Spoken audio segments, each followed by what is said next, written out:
Well, hello everyone. This is GrittyAstro, and this is my second try because I started doing this audio because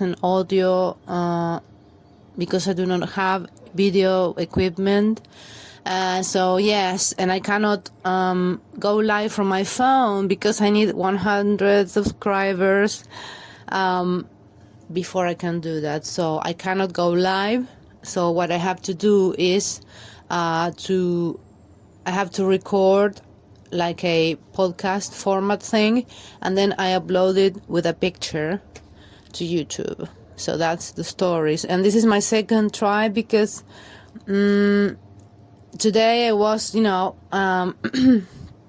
live, called me real life. So I had to attend blah, blah, blah. And so I had to cut that. And now I was waiting because today's a vibrant autumn day here in South America. It's a beautiful day. It started as a quite miserable day. Very gray, overcast, chilly. And it felt really like, when the summer's over and the fall is here. And I love the fall, but I don't love the cold. I really don't. The change from hot to cold, or it's it's difficult for me because I don't know, I'm sensitive to the weather changes. So anyway, and then first this morning it was a miserable, like cloudy, like rainy, not rainy, but gray, overcast, chilly, windy day. And then it became around noon. It became like this nice sunny day. It's a typical nice fall sunny day, and it's all the birds are singing, and it's really nice. Although if you go to the front of like the driveway, you will sense a chilly wind coming from the south, because here in South America where I live, it's like in the fall the wind starts coming from the south and the west, and that's where the like cold winds come from here in fall, winter. And then when it's spring, and during spring, summertime here, the winds change. The nice winds or the hot winds are from the east and from the north. The north winds are hotter, much more hot, and then the eastern wind is really nice because it can be strong because it comes from the ocean, and it can be like not as hot, but it's really nice in summer when it's sweltering, and then it comes like an east breeze, and it's like a nice, but the change between seasons, like especially for me personally, from summer to the fall, here you really feel it because like it's like a click, and it's fall. And the days get much shorter, and you can notice it, especially if you live like in semi-rural area like I do. You particularly feel the click because I'm in tune with the birds and and the plants and the trees, the insects. So also the wind, so I can feel like the seasons clicking, and they affect me. I mean the change from summer to fall, it's like I really feel it, and it can feel miserable at times. Yes. So anyway, hello everyone. Today is going to be a bit of a gamble because this is my second time that I have to try, and today is so vibrant outside, it's like ooh, I want to be outside, but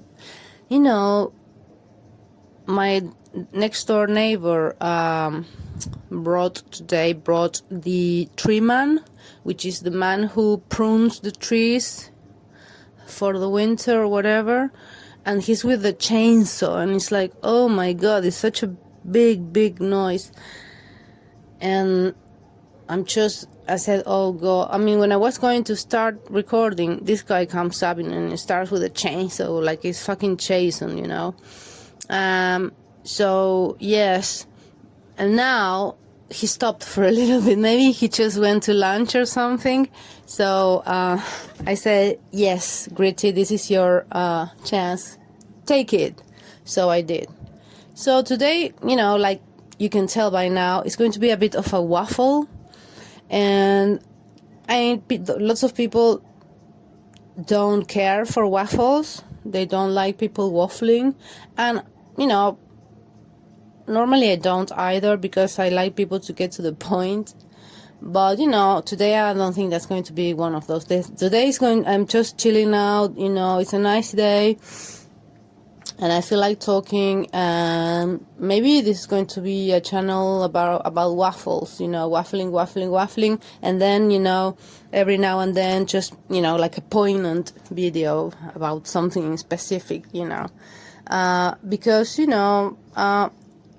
when I created this channel, like, oh, the chainsaw man, Jason, has come up again. Oh no, he's going to kill everyone. Jesus. I don't know if you can hear him. I mean, I don't have noise cancelling equipment. I'm literally talking to my cell phone, like, like a South American I am. So this is terrible. It's a lot of noise from the chainsaw man, from Jason. And I don't know if you're hearing me well. I'm really putting my mouth really right next to the, the microphone in my telephone, in my mobile. So I hope it comes through. I hope you can hear me and not hear so much the creepy chainsaw man. So yes, so like I was saying, I created this channel, GrittyAstro, in 2019. So that's about 4 years ago, and it was before the pandemic, so it was another world, and the world really changed since then. But I created my channel back in 2019, and I, with the idea of uploading like podcasts about astrology and all things that I love. The videos that I uploaded before, I think they're just astrology and archetypes. But now it's like, I left the channel for like the whole pandemic, right? Because, I had other things to do. I just forgot about it, literally forgot about it. Because I do many things, besides, my quote-unquote real life. Which is, keeps me busy enough. Besides that, those responsibilities, when I have time to talk and to upload something, I mean, it depends the day, because one day we want to talk about one thing and the other day about another. And even though my first videos were about astrology and archetypes, really what I like doing, with what I feel most comfortable with, is about talking about anything that I'm inspired to on the day. So I restarted this channel like when the Nicola Bulley case blew up, So I wasn't thinking at all about YouTube and uploading anything. And like I told you before, I never was. I'm not yet a YouTuber. I just like talking, I don't have the equipment. I'm literally talking to my phone right now, so it's very rudimentary. Because I never thought that I was going to upload anything again to that channel, because I have forgotten about it, literally. I mean, I have my other page of memes in Facebook. I have had that page, GrittyAstro, but Facebook, for 10 years now. It's like crazy. And that page is just for memes, like your typical like astrology memes. It's very silly, and I'm very like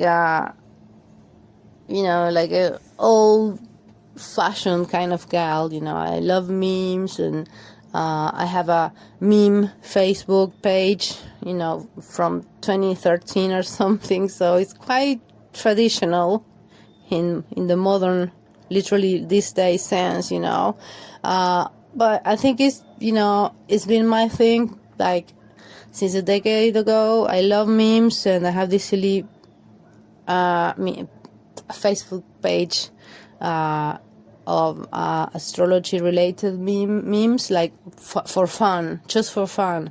And then I am a tarot reader, and that's the serious one, and that's what I do for a living. And so it's like, oh god, I mean, it's like, it's a hectic, it's not always the same, and I mean, I used to do many things before,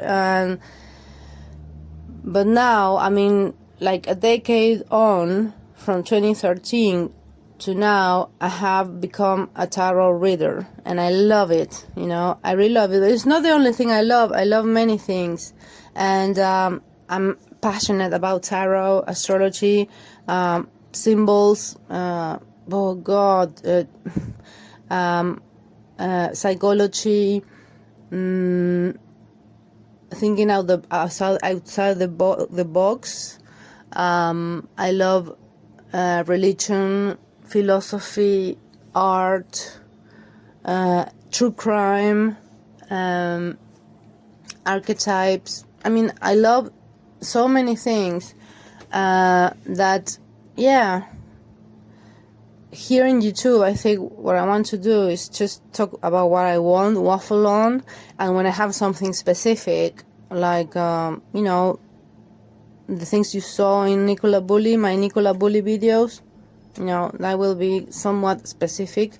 But, yeah, otherwise I think I'm going to waffle on, especially today. Yeah,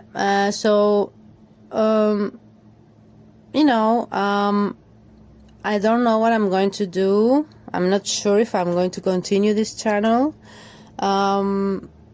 because I'm still not sure if I'm a waffler, and if I want to, record my waffles, me waffling along, and upload it to YouTube. And I don't know if people is going to be interested in that.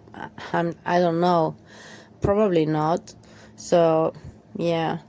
But, I love just talking about things that I am passionate about. And one of those things are true crime and, like, mysteries. Yes. So, the Nicola Bulley case, it's a mystery. It feels like a true crime episode.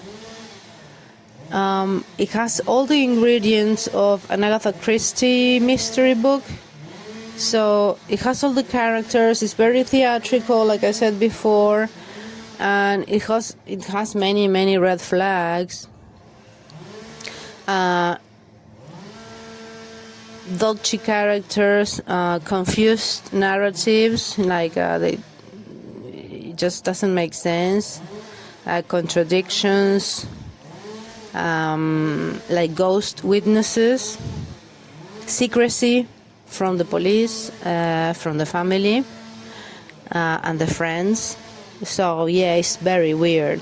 But because I don't know if I want to talk about. I mean, I have a list full of things related to Nikki, the Nikki case, that I have written. I have a long list. But I have to be really inspired to okay, now I'm going to talk about this. I was thinking, I was considering the concept of lateral thinking, or thinking outside the box, and it's a way of thinking that helps you find find solutions to problems in a creative and out of the box way. And I love that. And I have found out that for cases like this, like the Nicola Bulley case, or for any other mystery, sometimes the way to come to the solution of that mystery is to do lateral thinking. So, for example, word association. That's a good way to come up with, to open your mind, because sometimes there is a case, right? There is a mystery, there is a problem, and it's just, you get so frustrated because if you go step by step analytical kind of thinking, it's like Paul would say, it's like we came to a brick wall time and time again, paraphrasing Paul here. Sometimes when there is a problem and you come at it just from the analytical, like step by step forward, linear way, you just can hit a brick wall all the time, But if you employ then lateral thinking, or thinking outside the box, you can come, because you become inspired, because you start like letting your imagination run wild. So it's like you can be able to come to a solution using imagination, like free association. It's like when you associate words, like random words, or it's like a funny game to open your mind and use your imagination.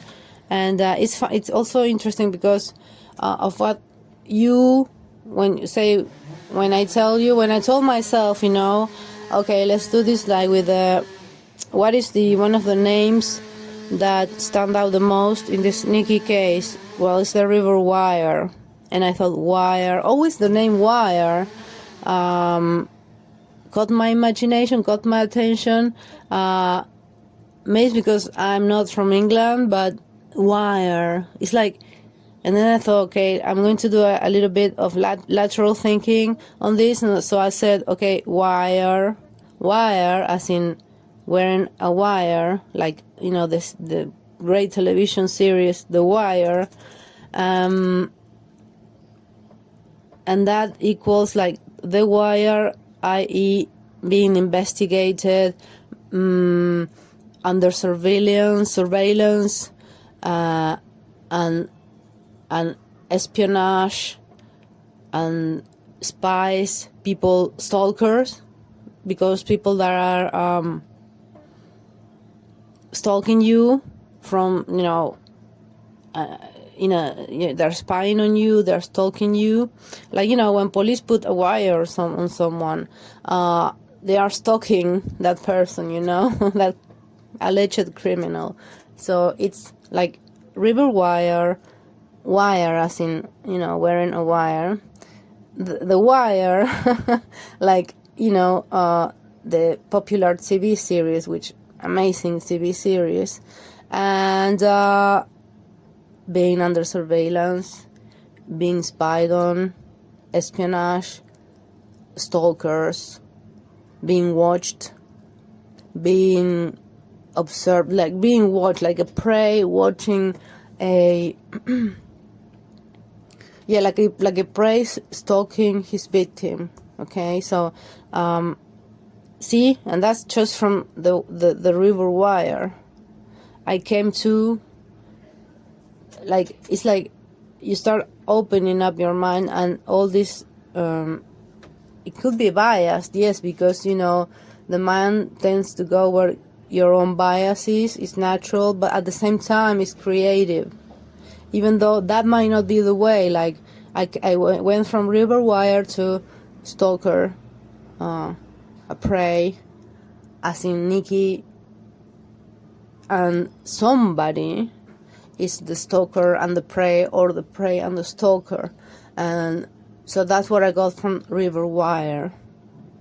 And then you say, ooh, and then, ideas come quickly into your head, and words and images, landscapes, and you start, okay, oh, yes, maybe this happened, and you start thinking from a different point of view, like from a creative point, and that can lead you to a solution or to enlightenment in some area.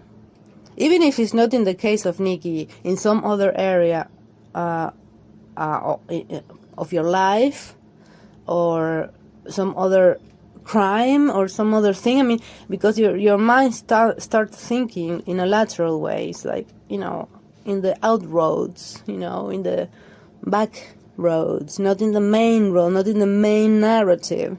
Of course you need the main narrative to do parallel thinking. Oh God, what I'm saying. You need the official narrative before you do the lateral thinking, like the thinking outside the box, right? You need to know, like, the quote unquote facts of the case. So you find that on the media, the TV channels, radio channels, on the social media, on the radio, whatever, on the mass media. You're going to find the quote unquote facts of the matter.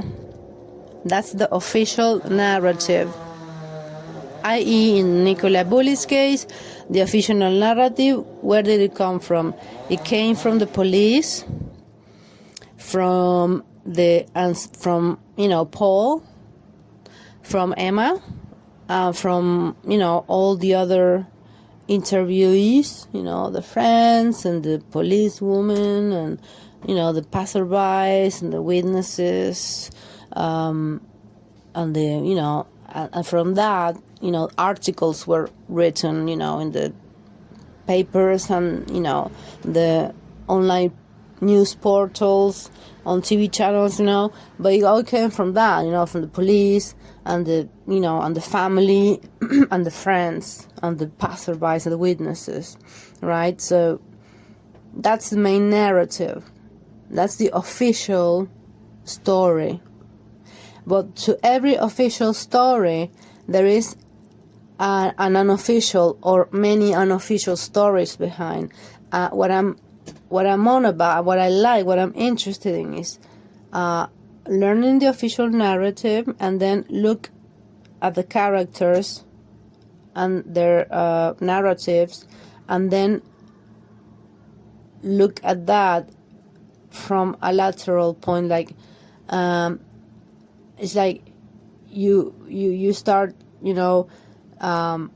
questioning what they are presenting to you as the truth, so it's always about questioning the official narrative of a thing, wherever it comes from. It can be from, someone is telling you something, and you're not sure if, you just don't believe them just because they tell you, right? That's the official narrative. When somebody comes to you and tells you, oh, I'm this one and that one, and I have this, would you like to buy it? And it's very good, it's very nice, it's very, price sensible or whatever. And you start to question, okay? You just don't buy it. You question it, you observe it, especially today with the online shopping and everything, you just won't take it at face value anymore. You say, okay, I'm going to go and see reviews of this, product and this seller to see if they are legit and if they have a good rating by the people, right? So, don't question the narrative. Don't just believe anyone, no matter in what situation, but when somebody is trying to sell you something, question the narrative. When somebody from high places, like the government, is telling you something, question the narrative. Question your own narrative. Because sometimes we get stuck in a narrative of our own that we made about ourselves, or that other people made about ourselves, and we can get stuck in that official narrative. So you have to question it. So when you question it, you open your mind and you come up with alternative solutions to a problem, right? Which causes you good in your life. So it can be applied, this lateral thinking can be applied in all areas of life, from the mundane to the personal, it's very applicable, right? So having said that, about the Nicola Bulley case, do it in your home, just question everything, especially what gives you red flags, right?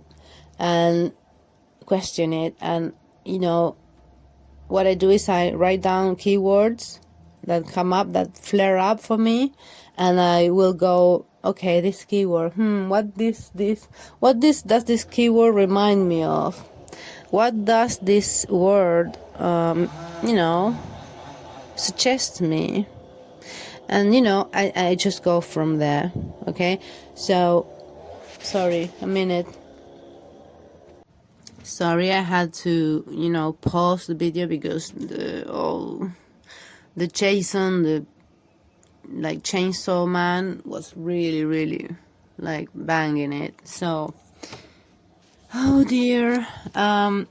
So I was thinking about talking about lateral thinking in cases like this, like the Nicola Bulley case. And I put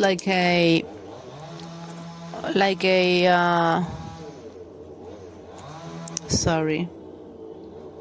So continuing on, the chainsaw man still here, but I think now they are just chopping the wood that they brought down from the big old tree. And I had to put on ear like those ear things you put on to cancel the noise, because I literally was being overwhelmed by the noise from this chainsaw man. So I was going on about taking a keyword and transforming it into other words. No, it doesn't matter the etymology of the word, where the word comes from. It doesn't matter. It's just about the sounds that they make when you pronounce them, or when you read them in your mind. Each word will you will make with each word quick associations, and that is generally speaking what this podcast is about today. So I said the river wire, what it led me to stalking and prey and victim, okay? Or perpetrator, victim, stalking, spying, that kind of thing, yeah? Regarding the Nicola Bulley case, right? Because I wrote down many words that I flagged up. So going on, the dog's name, Willow, she's like a main character in this mystery. And so I pay special attention to her, because she's like one of the decoys that could have been planted near the bench, besides the telephone and the lead, which is another keyword for me. But Willow, okay, so Willow, it's a very evocative name. It evokes in me this romantic kind of it's like a willow, it's like a romantic tree, because it's like a weepy willow, and it's very romantic. It's very I think it's like the romantic poets use the word willow a lot because it sounds so like emo. So for me, willow is emo, romantic, sad, as in melancholic, also tragic, because the willow, the name willow, also makes me think of that painting from the 19th century, I think, and it's the character of Ophelia, which is a Shakespeare play character in Hamlet. And there's this like famous painting from the 19th century, which is Ophelia dead in the water. Like literally, she is lying dead in the river. Okay, and she's like floating, but it's painted into like this very romantic scene. It's very lush. It's beautiful, the landscape, and she's beautiful. She's very like, delicate, and it's done in the style of, I think it's later, the second half of the 19th century. And it's very like, it's like very, has a lot of fantasy to it. But it's about death, okay? So I associate willow with death. And who died? Who is Ophelia? She's a woman, she's a character from Hamlet who supposedly kills herself, like unalives herself. Jesus, I cannot say that word, can I? She unalives herself, supposedly, by falling into the river. And she, with the willow, the tree, the name of the tree that it's mentioned in the play is a willow tree. It's like she's like leaning on, like holding this willow tree, and she's leaning on the tree, looking onto the river. And she, I don't know if accidentally or purposefully, she falls in the river and she dies, right? But it's like, it's so weird, the coincidence of, the dog being named Willow and that story. Because a woman literally falls to her death in a river. And she's found like floating in the tree, and it's so weird. And so willow for me is like a huge red flag for me, as in, I flagged it up, in my brain. It's like, okay, willow has a lot of information. And, again, willow reminds me of Ophelia, Hamlet, tragedy, like unalivement, also murder and death, like sadness, but also romanticism. Okay, so also willow, it's mentioned in a song, an early song by Pink Floyd, the great British band, and it's called Julia Dream. It's a beautiful song, and in the song he says "Weepy Willow," like, and the song is about this dream.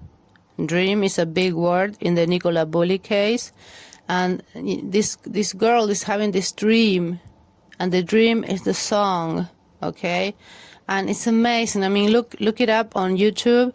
Look the video someone has made like years ago. It's a beautiful video with it's very arty, like it's like paintings, like they're overlaying each other and changing, and it's beautiful. I really look it up, and it's all about dreaming, about a dream and the weeping willow, and the monsters. Will the monsters catch me? And it's very compelling, and it really ties in for me, for my brain. It ties in with Willow, the dog, the name Willow, and how it relates to this case, to the esoteric and symbology of the Nicola Bulley case. Okay, so we had Willow, the dream, which I think I talked about that word in a previous podcast. Like Paul and Emma spoke the word dream.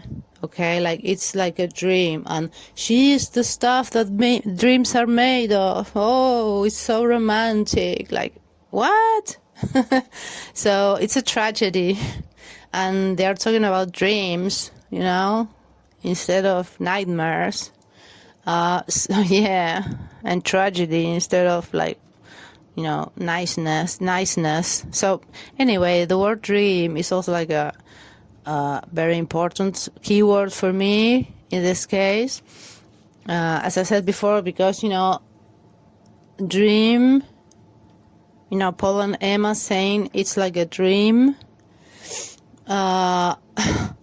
it's very inadequate. It's not appropriate for me. It's not realistic. I mean, I have never heard anybody like normal, like desperate to find their loved one who is missing. I've never heard the word dream. I have heard the word nightmare or desperation, okay, but not dream, okay, not making it like it's like something nice or like something out of a Broadway musical, like she's the stuff what dreams are made of. Oh God. Oh dear. But dream is, again, it gives me what is a dream? Something that is not real. Okay, it is real in your subconscious. I mean, when you're dreaming, it's real for you. It's happening in your brain, okay? So it is real, but not like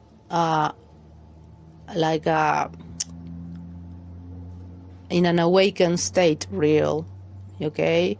It's not 3D real, okay? For a lack of a better word, it's not 3D real. A dream is something unreal, something that you're imagining, something that your brain is doing without you having any control over. Yes, it's about not having control as well. But it's like when you're dreaming, it's like nice, because otherwise it would be like a nightmare. So for me, in this case, the word dream is more about unrealistic, fake, imaginary, made up, and something nice, something you dream of, somewhere over the rainbow, dreams come true, that kind of thing. So yeah, dream is like, ugh. And another thing that when I thought about the word dream, because I'm a fan, or I love 60s and 70s music, and I love this John Lennon song called Number 9 Dream, and it's very dreamy. It's a fantastic song, and he's like in this dreamlike state, in this trance, and he's obviously on something, and he's like floating, and it's a beautiful song. And in that song, which he speaks about dreams, it's like he's in this dreamlike state, and this like foggy dreamlike state, like when you're on something, and he says river of sounds, And then you have the word river again. And this is just, free association of words, of ideas that I'm doing right now. But yeah, and then I thought, okay, John Lennon, Yoko Ono, and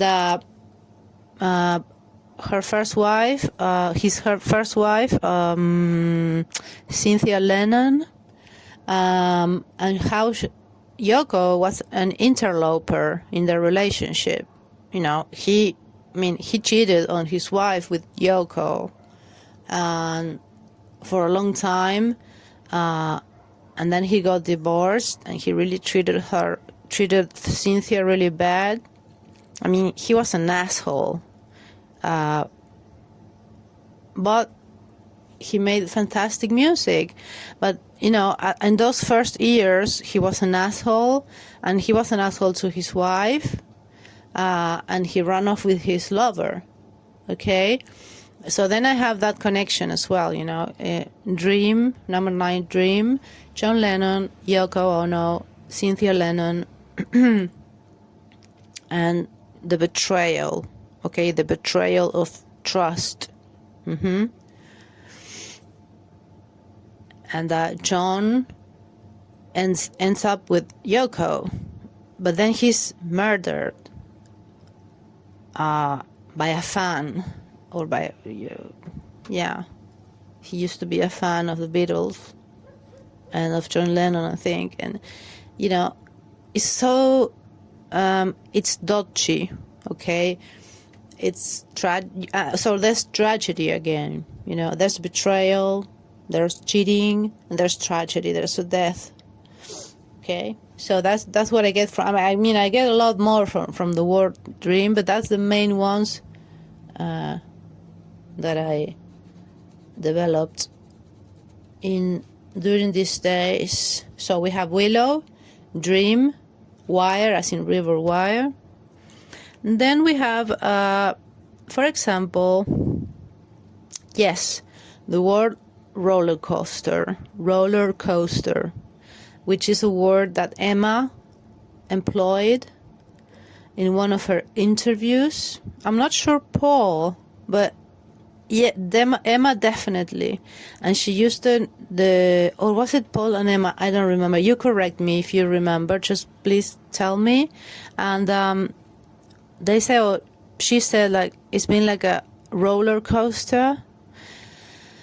Or if they said it, Paul and Emma. And that's a funny word for me. It's like, roller coaster. Like, I get it. It's like a up and down, like really fast. But a roller coaster tends to be like fun. I associate with danger, with fun. Like, when you have, you see the kids in the roller coaster, they are like screaming, like, and they are terrified, but at the same time, they are like pure adrenaline is pumping, So it's really exciting. It's like a drug. It's like very exciting. It's dangerous, but it's exciting at the same time. It's terrifying, but let's do it. It's risky business. So I associate. I found the word roller coaster like weird in the context of looking for Nikki. It's not appropriate for me personally. I wouldn't say roller coaster at all. I will say, it's been hellish, horrible, like soul drenching, soul destroying. But I wouldn't say it's been like a roller coaster, because roller coaster is like those high emotions you get when when you have a lover, right? So yeah, it's suspicious, okay, for me personally, the use of the word roller coaster. And also the word roller coaster, I associate it with Helter Skelter, which is another song by the Beatles. But it's also like this, it's like a downward spirally ride. It's like I think it was the first like It was like one of the first adrenaline games that they built before coming up with the helter-skelter idea. No, sorry, before coming up with the roller coaster idea. First, they built like the helter-skelter, which is like this big it's weird actually. It's like this huge I don't know, like a gherkin, this huge gherkin, and it has like a huge slide, like a water slide in those theme parks, and it's like a slide, and you go down on the slide like really fast to the bottom.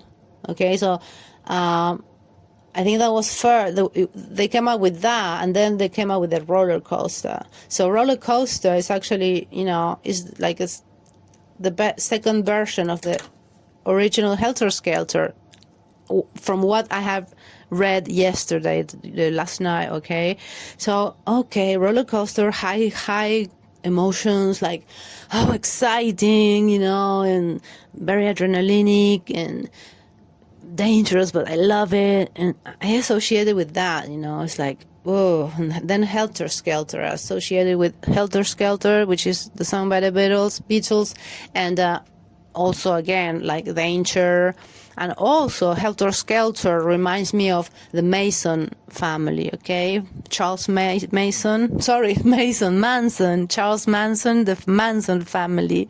So Helter Skelter, it's this like exciting, dangerous game, like park game or whatever. And then you have Charles Manson, Helter Skelter, which they say is bogus, and I think it's like half true-ish, but Helter Skelter equals, in our collective consciousness, it equals with Charles Manson, which is a creepy criminal. It's like one of the most.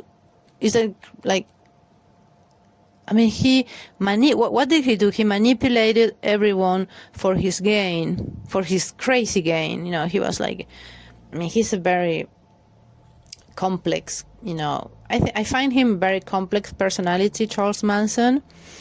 He's fascinating to me. I love true crime. I have like seen everything. I never read a book, but I have seen all the documentaries, all the indie movies about him, all the podcasts, everything.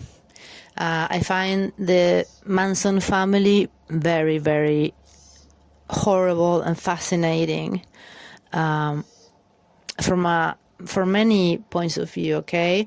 Psychological, like criminal, oh god, like cultural. It's and this Helter Skelter roller coaster reminds me of Charlie Manson.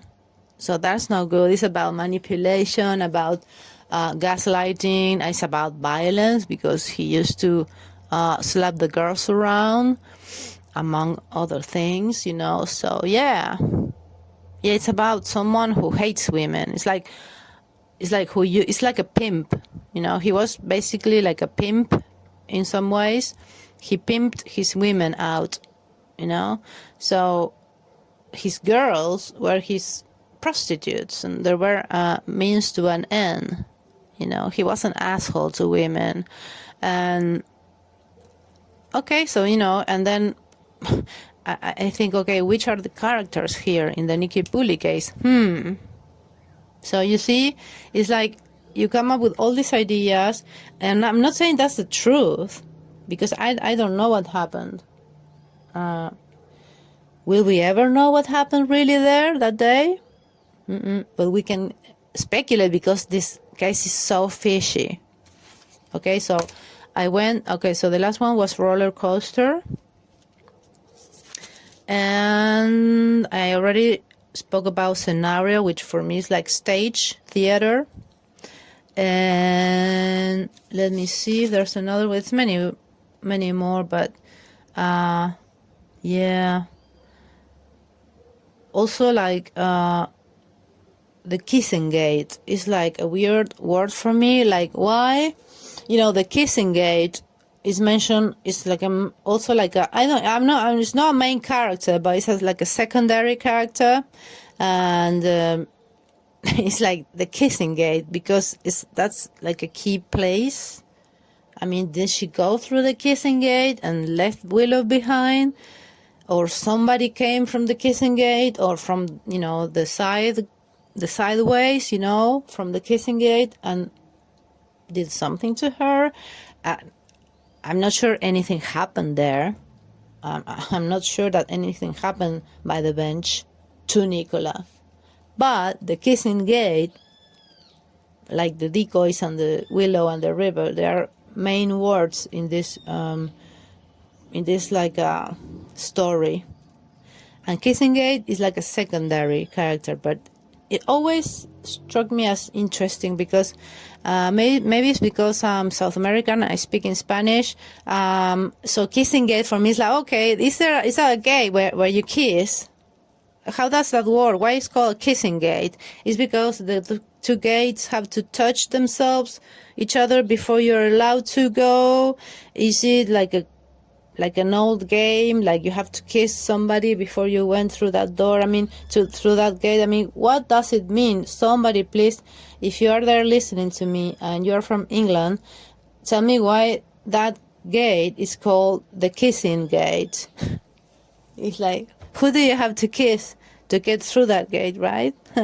So yeah, that is like a funny word to me, and I associate it, like, I don't know what it is, why it's called like that, but not like instantly I associate it with lovers. Again, the lovers theme, like kissing gates, like the lovers, in the, I don't know, Victorian times, they had to like meet in this like secret gate and they could kiss, like away from everybody, like, so nobody. So it was a place where you gave someone a kiss, and it was like a special type of gate where, nobody could see you. I don't know, but I think of like kissing, and kissing is like lovers, like passion, something that is hidden, like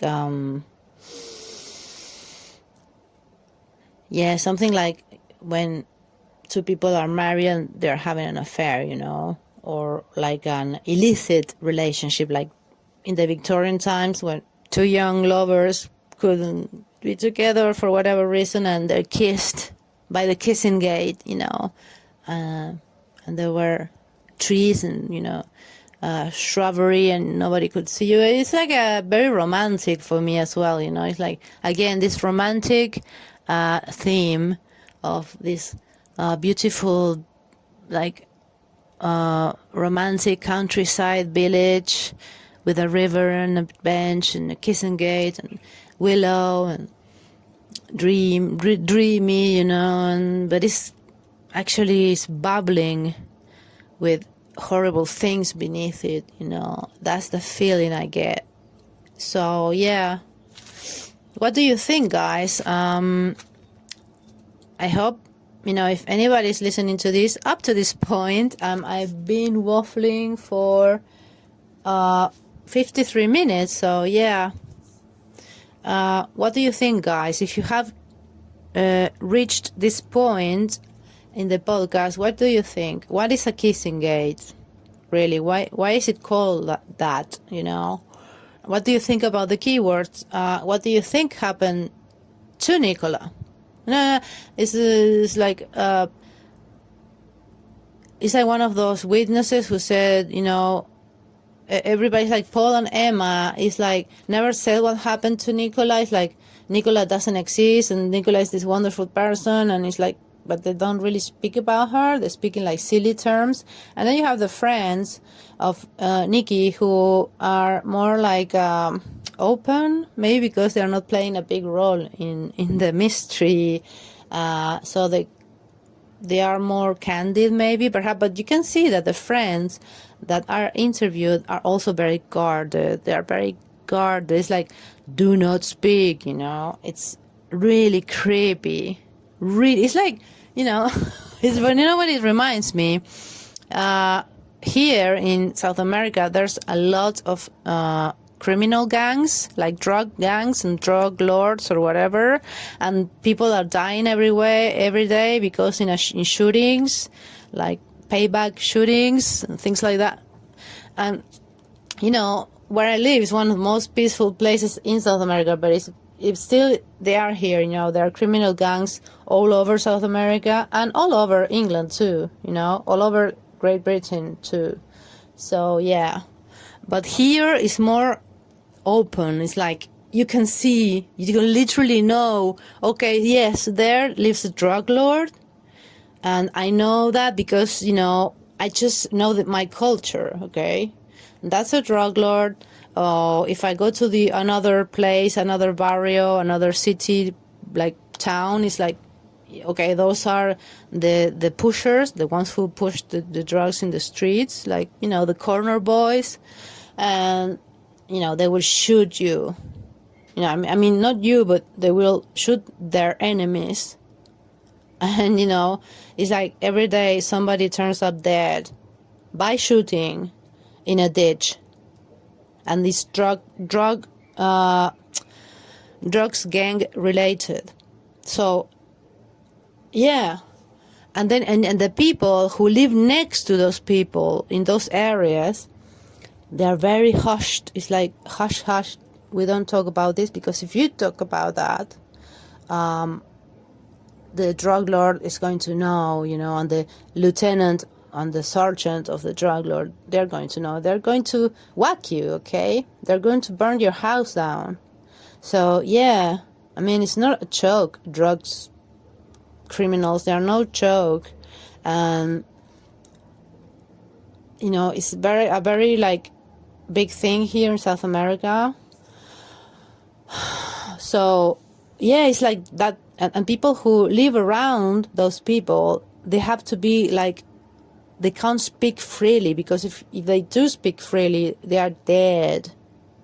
They are under danger. Okay, so it reminded me of, the people in St. Michael's. It's like, why is everybody so hush-hush? Why can't people just speak more freely, like be more candid on camera? Why are they so guarded? I know that it was at the time an ongoing case, and it still is an ongoing case, but it was before she had been found. It was before Nicola had been found. So, yeah, maybe they couldn't talk because, blah, blah, blah. The police, the gag order, whatever, don't fit into the media. Yeah, right. But they seem too guarded. And even the witnesses, where are the witnesses? It's like, they're like ghosts. They do not, it's like they don't exist. It's like they are on like the special protection from the police. It's like they're super witnesses. It's like a movie. Where the hell are these witnesses that saw Nicola?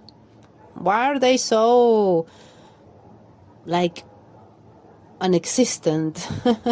They appear to be non-existent. And that worries me. That is a big red flag. And these friends and everybody, who is interviewed, they are so guarded. Like, ooh, we cannot speak about this, because if we do speak, the drug lord is going to kill me and all my family. It feels like that to me. That kind of hush-hush. It's not healthy for me. I don't see it. I don't perceive it. I don't intuit it as healthy. It's unhealthy the way I see it. So I have babbled on enough, I think, and I need to go to the loo.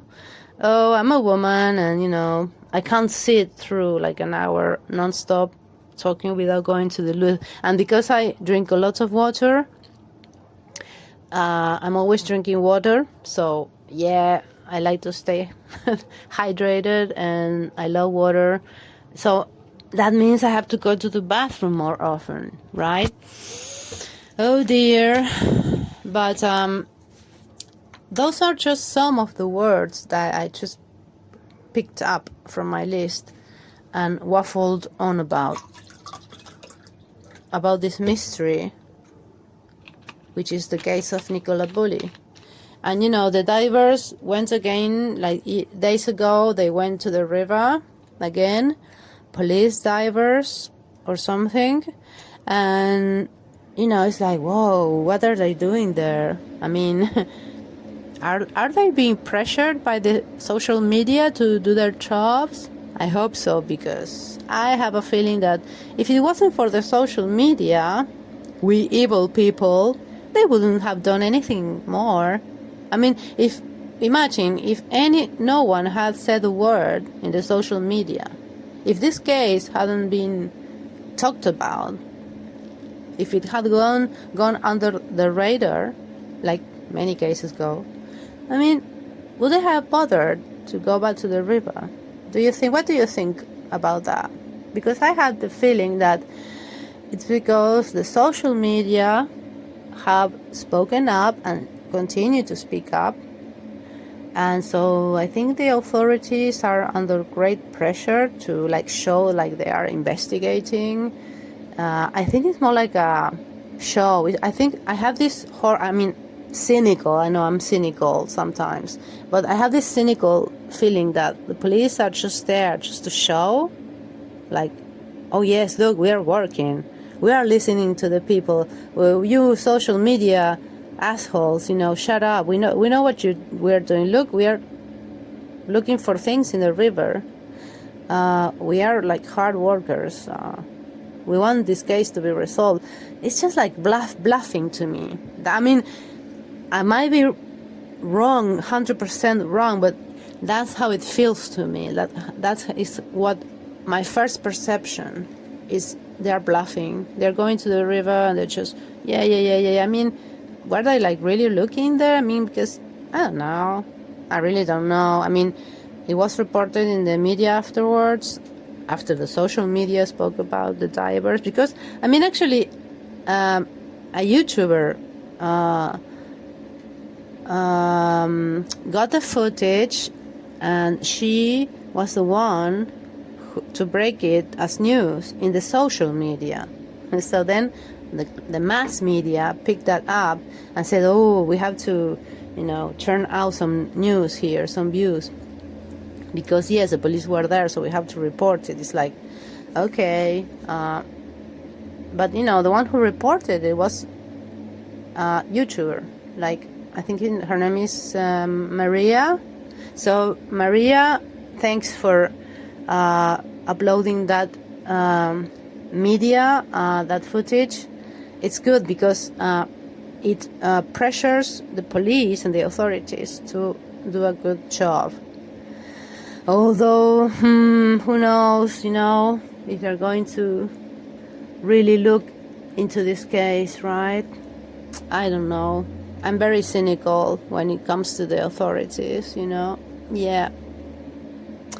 So, moving on, and it's 1 hour now.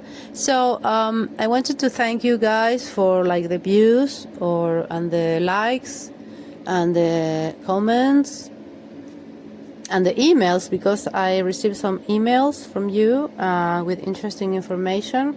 So yeah, thank you, and the subscribers as well. So I need to get to 100 subscribers in order